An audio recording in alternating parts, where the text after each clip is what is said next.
When it comes to the history of the Premier League and their stars, you cannot talk about it without Ian Wright, one of the most enigmatic players on his day. His journey, by the way, is remarkable. From Sunday Amateur League to Crystal Palace and eventually, of course, Arsenal, where he scored 185 goals, second only to the old-time Thierry Henry. But by the way, Wrighty did it in far less matches, Arsenal fans. Just saying that. He won the Premier League, the FA Cup twice, League, European Cup, Winners' Cup. All of this, too, involved an England career where he appeared more than 30 times for the national team. And nowadays, well, he's known to a younger audience as a pundit, podcast host, TV personality, an all-round amazing human. He is in the U.S. as part of a great campaign that celebrates British culture. We'll talk about that, his Arsenal, his thoughts on the title race, and much, much more. Qué Golazo with Ian Wright. He ends right now. Righty, finally, we meet Musa Ryan. I've been telling them I got to get talking to Ian. How are you, buddy? I'm very good, Lou. I'm very, very good. Thanks for that lovely introduction. It was beautiful. Absolutely, my friend. First off, Righty, I want to tell you, I'm Peruvian, but I was accidentally born in England. So I grew up in the UK from 11 years old until I came to America after uni. So I watched you, my friend, throughout the whole career. Wow. And I know both cultures, US and UK, so I'm perfect for this. So how are you? How are you feeling about coming here to the US? Because you love America, right? Yeah, I do. Yeah, obviously both of my sons played here. Bradley more, obviously, than Sean did. So, I've got a lot of affinity here. My aunt came here in the 70s with my cousins. So, I came to Brooklyn a few times. I stayed in Brooklyn. She lived on a place called Sarasota Avenue. So I've spent a lot of time in New York, not recently, but it is always good to be back. Unfortunately, on this trip, I didn't bring a coat. Which is crazy. No, right? Yeah, I don't know what I was thinking, but it's buzzing. I'm staying somewhere. It's right next to the Empire State Building. It's just like amazing. I can't believe King Kong was on that thing. I can't believe he was on it. King Kong, absolutely. By the way, we're like 20 minutes away, Ian Wright. Hopefully, we'll because I'm downtown Manhattan, but it's a great way. By the way, Bradley, a friend of the show as well. We had him on last year as well to celebrate such a Red Bull legend, of course. All right, listen, Ian, we're going to talk about Arsenal and other things, but tell me about the Great Calling campaign. What's the idea behind it? Well, the Great campaign is kind of promoting the best of what Britain has to offer. And tomorrow's event is trying to create the buzz of a traditional match day for fans here in New York. And I'm really excited about it simply because it's the first time I was meant to come and do one in Philadelphia. With Rebecca and everybody, but I couldn't get to do this. So I've not watched one here before. So there's 400 fans. We'll get the chance to watch Man United and Tottenham together, and I'm really looking forward to it because, like I say, it's my first game together watching with fans in New York. Ian, that's amazing. But I have a question. Should Ian Wright be around 400 United and Tottenham fans? I'm wondering about that. Well, the thing is that I'm not worried because, like, the correspondence and the comments and when anything I do in England and when I'm doing my broadcast for Premier League, the fans from America are a lot less vociferous than the fans in England. You know what I mean? It's like they want to know stuff. They don't just want to hammer you just because I'm a rival with Tottenham or I'm a rival with Man United. Yeah. This game's going to be brilliant because being a neutral for two clubs that I had such a fierce rivalry with, and being able to watch that with their fans in America is probably something I could do that I couldn't probably do in England because both sets of fans would be really against me. Because if Tottenham lose, the Tottenham fans would be having a night, will be thinking that I'm teasing them. If Man United lose, they'll be thinking it's because I don't like them. So it's really nice to be in a situation where both fans, in a place where the fans, like I say, are very nice to me, I can watch it with them neutrally. Yeah, no, absolutely. So dare I ask you a prediction, Ian Wright?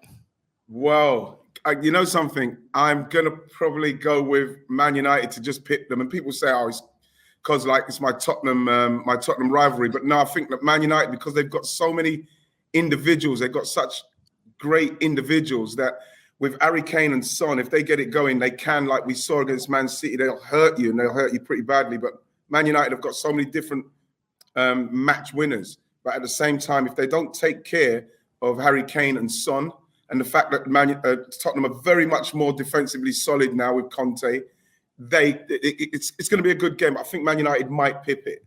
Yeah, and I think being next to Michael Carrick, I think he'll be happy Yes. to hear that, of course. You did mention one thing, by the way, about you coming over here and the experience of watching this game, and it's so good how different it is watching it in the UK. I know that too well, my friend. And, I remember when I first moved to New York from England in 2003, I'm a lifelong Aston Villa fan. Watching the Premier League was a very different experience. I had to go to an Irish pub. Yeah. Only certain places had it. It would just be me and two other people. Now it's massive. NBC do a great job, of course. Telemundo in Spanish. It's a huge market. Have you noticed that through the years as you've been coming here? Oh, absolutely, yeah. I think especially, I have to say obviously the MLS coming blasting through after the '94 World Cup is kind of obviously brought the awareness up even more. But I think the grassroots nature of American football as well, and the way that the soccer here is getting it's so popular now. What's it, the fourth biggest sport in front of hockey now? Yeah. I think that NBC have to take a lot of credit for the time that they put it on. The people are really spending their day about watching it. They watch it from the start, they watch it all the way through, and they get to watch it without no real, how can I say, interruption from any other programs or anything, so they can watch the game. The Premier League is more popular than all the rest of the leagues simply because we've got the best players there. It's a very competitive league. Like I say, NBC put it on at a time where there's no other competitors showing football at the time, so everybody's really engrossed in it. And like now, it's just building and building. It's getting more and more popular. Yeah, and I think that's every time I tell my friends and some family back in England, and I tell them the access to watching games in the US is way beyond in England. People can't even comprehend. I can watch every single game anywhere, every single time. To your point, it's unbelievable. Unbelievable. We can't do that, and we can't do. Well, I can do that because I do Match of the Day television programs. Yeah, you're good to go. Yeah, so Gary's hooked you up. Yeah, I can get to watch those, but in England we can't watch them as readily as people can in America. And what I'm also impressed with is the football intelligence now. They know so much about everybody, all the players. Not just the Premier League, but the other leagues as well. Yes, the Premier League's the most popular, but in other leagues, the American fan base now are so more knowledgeable about what's going on. You know, and the MLS as well. You have to say with the MLS, I was reading the other day that the quality and the caliber of the game is continually rising. People don't realize from the CONCACAF, I think it is, 33 players from the MLS has gone to European football, the most out of CONCACAF. So we're talking about the players, the elevation of the players, how good the players are. That will then make the fans even more interested because they're watching their own players playing in the top leagues. And so, long may that continue. Yeah, absolutely right. I've talked to Bradley, I've talked to David Villa, I've talked to Frank Lampard, Pirlo, and they all tell me the same thing, right? That MLS, every single player that comes in here, they underestimate it. And the quality is really getting there. It's pretty amazing. I was speaking to Steven Gerrard, and when Steven Gerrard came, you mean the best manager in the world, Ian Wright? Is that who you're talking about? I know you're a Villa man, but I was speaking to Steven Gerrard, and when we were speaking, he was talking about people underestimating the intensity and the skill levels of the MLS, and I'm quite pleased because yes, you like to see you'd like to see the marquee name. I like to see the fact that the players that are being produced from the MLS are from in and around and from America. I love that. So from that point, actually, right, I was going to ask you this later on, but might as well do it right now, just because you just gave me a nice little segue. One of the questions I had for you was about the American national team, the USMNT, of course, as they, there's a big optimism here, just because, it's not just Christian Pulisic, but Brendan Aronson in Salzburg, Weston McKennie, who's hurt at the moment. What do you think? What do you think of these American boys and what they're doing? Well, when you look at the American boys, those guys that you just mentioned, all in top teams in playing European football, and I think with the World Cup coming here in 26, and the fact that those players are playing in big clubs, like you mentioned, Pulisic, Chelsea, you got some top players who's playing in Leipzig, in Juventus. So what's happening is by the time 26 comes around, these players will be even more and more mature, and so America will have a really good chance. Really good chance in 26 because we know that the fans will get behind them. The popularity, like we said, of the league is getting better. More and more people will gravitate towards the Premier League because they'll be watching more American players and the European League. So then, by the time 26 comes around, America could be a major dark horse. Absolutely. Yeah, the home advantage, of course. And as you said, the experience building up to that. Another component of that is also managers, American managers. And I really wanted your thoughts on Jesse Marsch. Obviously, the brand new American manager in the Premier League, just, coming off a loss to the greatest team the world has ever seen. But what are your thoughts on Jesse Marsch, by the way? And also, by the way, the way that English media is being portrayed right now, because in America over here, right, T, they're very sensitive and protective of Jesse Marsch, and rightly so. This is a man that's managed in 5 nations. Yeah. He knows the game. He's a very smart person. Yeah. I'm wondering what is the English media making of Jesse Marsch coming into the Premier League? Well, obviously, the jury will always be out when a manager comes in, wherever he's coming from. Jesse Marsch. We know how Jesse Marsch wants to play. He's a very good man manager. He's got very good man managers. Bradley's told me all about him. He's very tactical. He's very meticulous in his tactics, what he's trying to push. His team press is high. He's got an unbelievably difficult job to do at Leeds, going in after Marcel Bielsa in the way that they were playing. And I watched them play against Leicester, and they were very unlucky. If Rafinha takes that chance, I think that they deserve something. But the thing what I got from Jesse was the way he would try to rally. He continued to try to rally his guys to make them understand that what they've done in 4 or 5 days from what they've been doing in the last 4 years is not easy. And had they taken the chances, people would have been speaking about it differently. But obviously the jury's going to be out on Jesse until we see some change in Leeds, which we did see a little bit against Leicester. And then you start to see them hopefully starting to climb the league. And then he can really cement the way he manages and his tactics on the team, because everybody's going to be looking to see how good he can do. And when an American manager comes, they're under so much pressure, because everybody in America's watching to see how they do. Everybody in England's wanting to see, let's see what he's capable of. So he's under a lot of pressure, and he's gone to a place where it's a one-team town, Leeds, and they're very vociferous. Their support is very intense. So he's going to need to turn it around quickly in respect of the results. And then once he does that and the Leeds fans are on his side, he'll be fine. But he is following a legend at Leeds in Marcel Bielsa. So it's going to be tough. But at the moment, the jury's out simply because we don't know enough yet. Yeah, no, absolutely right. I said it a few weeks ago, pretty much your words, that, be patient. This season is about staying in the Premier League and then see what happens in the summer when he has a whole preseason. All right, let's talk about Arsenal.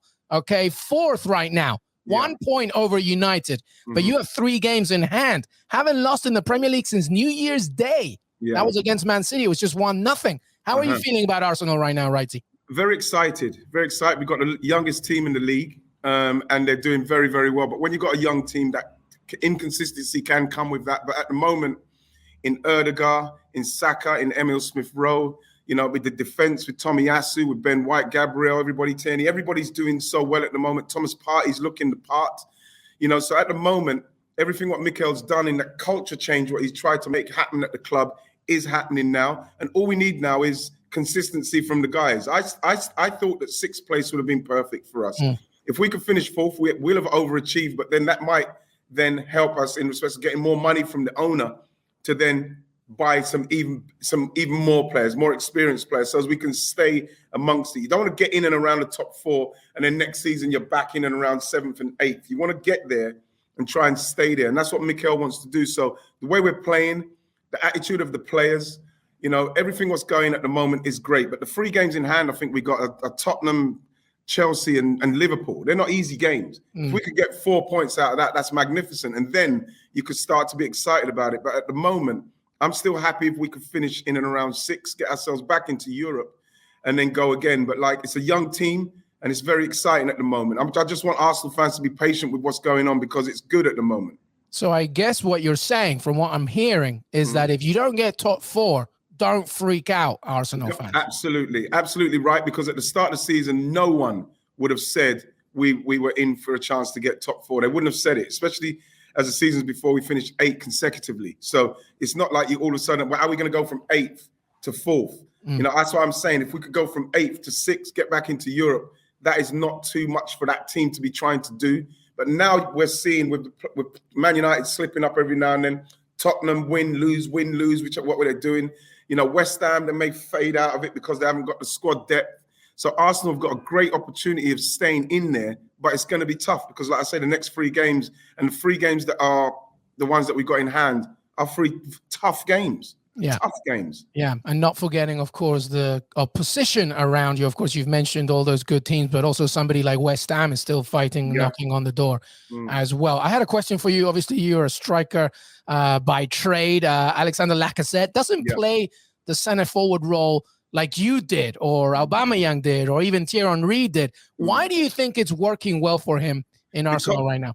Because Luis, he's got people gone beyond him. You see, you got people like Ødegaard getting into the box. You got Saka and Smith Rowe coming from the wings inverted, and they're coming. So when he comes deep, they go round behind. So then Ødegaard can then slip them in. Then you've got people like Tomiyasu when he's fit coming round the outside as the fullback. Same with Tierney. So what's happening is when he comes deep, there's runners going beyond him, Luis. So the only thing that worries me is that if them guys stop scoring, where's the goals coming from? Yeah. You know, because people are going to know it. People are going to soon identify that if we can stop the runners, if we can stop Saka coming inside, if we can stop Emile Smith Rowe coming inside, because they're scoring the majority of the goals at the moment, then we're going to have a problem because we haven't got many goals from many other places. Ødegaard scored the other day against Watford, which is fantastic.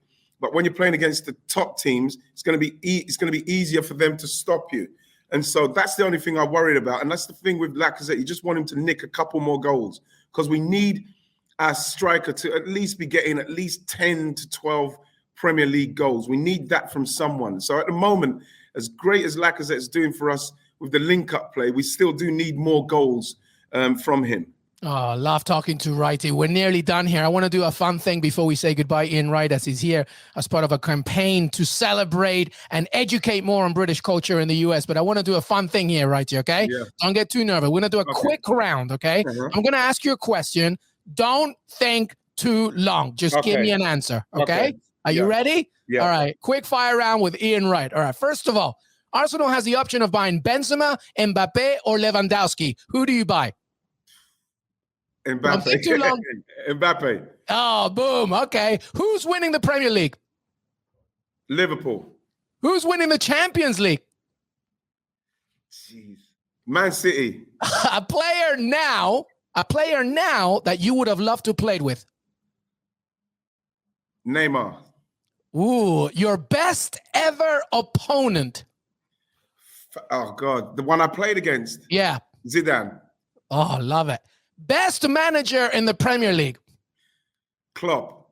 Oh, baby. All right. And listen, CBS Sports, obviously, we have our Champions League coverage. We're rights holders in the US of the Champions League. Thierry Henry and Alex Scott are part of our coverage here. So who is the best pundit? Thierry Henry or Alex Scott? I'm going to go with Thierry Scott. I can't. You don't realize the heat I'll get from both of those people if I name the other one. No, I know. Hey, listen, final thing. This has been so good. Final thing. Your grandson was talking some smack on Instagram or Twitter. What is going on? These kids, he thinks he's a better finisher than you. I know, and then he got dropped for the next game. So I was able to, when I phoned him up, I said, "Oh, it's a pity you didn't even get on the pitch to score a goal." But like at the same time, I'm never gonna ever stop his confidence. He was joking. He was joking, but people have taken it literally. So I said to him, "That's what's gonna happen now, man. Every time you miss, that's what you're gonna have to deal with." So he knows now. It was said in jest. I'm telling you, these kids, they need to learn some stuff, man. All right, we're going to finish off by just celebrating the fact that Ian Wright's here as part of the Great Calling, and there was a great survey, Ian Wright, that they said that 1 in 4 Americans found out about the Premier League thanks to Ted Lasso. You were a cast member of Ted Lasso. What do you make of that? That's amazing. It's an amazing show. It was amazing to be on it. The thing with it is that I wish it was more accessible because it is a fantastic show. With football, that football's just being the underlying like glue for the show, but it's just a brilliant story. It's a beautiful story. Yeah, they filmed it in Richmond, and I went to Roehampton Uni, so I know all that area. So it was just really amazing. But Ian Wright, it was so great to see you on the show. But honestly, Ian, I've been trying to talk to you for a while now. I'm friends with Musa and Ryan. Like I said, you're such a legend. I watched you play. It was just amazing. Thank you so much for being part of the show, my friend. Ian Wright, part of the Great Calling campaign from the UK government, and of course, Arsenal legend, Crystal Palace, Sunday Amateur League. If you play Sunday amateur football, you could be an Ian Wright. I'm telling you. Righty, Thank you so much, buddy. God bless. God bless. Thank you, everybody. Qué Golazo Pod on Twitter, youtube.com/Qué Golazo. We will see you next time. Have a great weekend.